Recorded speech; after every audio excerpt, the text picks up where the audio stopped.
Welcome back to the Bearded Console Gamer, and today we're going to be talking all about Sony's PlayStation 5 production woes, and more specifically, the new news that these production issues could last well into 2022. We'll get into why exactly this is happening, what it means for you in terms of getting a console, and also whether it's going to get in the way of Sony's self-set plans to try and beat the PS4's second fiscal year sales record with the PS5. And as always, if you enjoyed the video, be sure to like and subscribe, or I'll unify all of the different PS5 scalping groups into a single criminal mega organization and bend all of my considerable resources towards ensuring that you, personally, will never get your hands on one of these majestic tower blocks.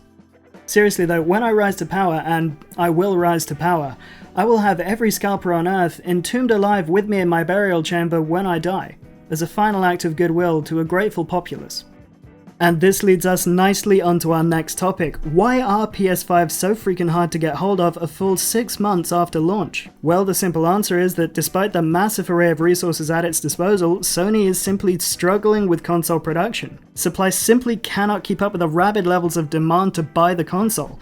But of course, you already knew that, so let's get into exactly why this is happening, and as always, it's down to a smorgasbord of different reasons.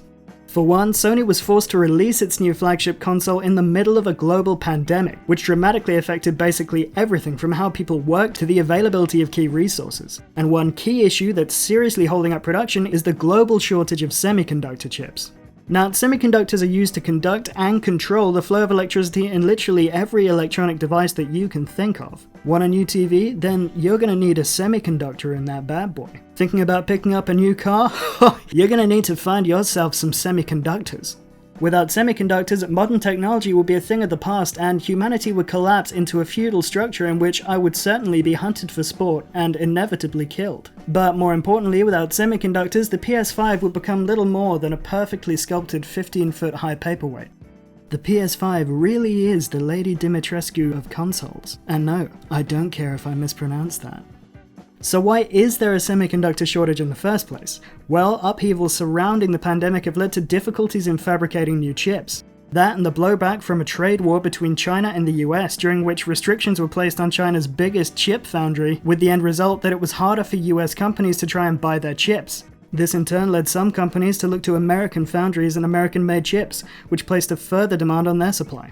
And speaking of supply, the pandemic forced masses of people into lockdown, and having to stay at home for months on end has led to an inevitable uptick in demands for electronics to allow people to just work from home, and also simply to keep them entertained. We're talking a lot of PCs and consoles here. So the demand for semiconductors is greater than ever at a time when procurement and production is severely compromised.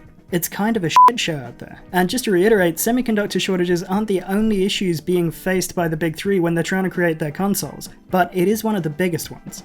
Now, the PS5 uses chips produced by AMD, or Advanced Micro Devices Incorporated, if you will. And AMD had previously gone on record forecasting that it was expecting shortages to continue into the first half of 2021. And Jim Ryan, CEO of PlayStation, had previously been in talks with AMD to increase production of the semiconductor chips used in the PS5, which in turn would have led to an increase in production, more units on the shelves, and more importantly, more consoles in gamers' hands. Well, it looks like we may have some bad news on that front, because following a conversation between Sony's chief financial officer Hiroki Totoki and a bunch of industry analysts, it looks like these issues are still going to be a thing stretching pretty far into 2022.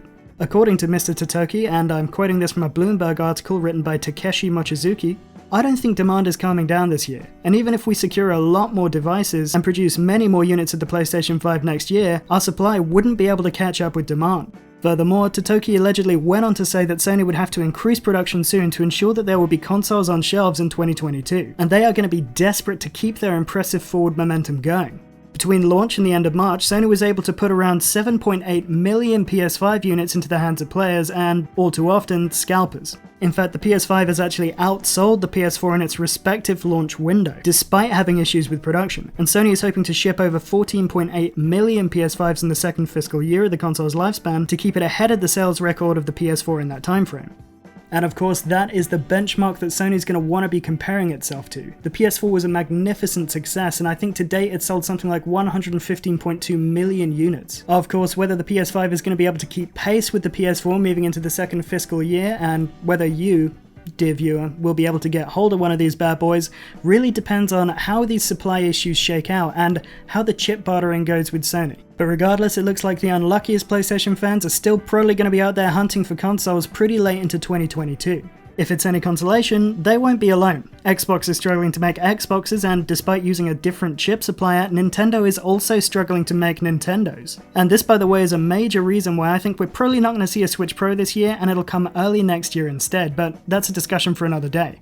And on that note, I'm going to end today's episode. Let me know what you think about the console shortages in the comments, and as always, if you enjoyed the video, remember to like and subscribe, and to keep it here for future gaming news and content.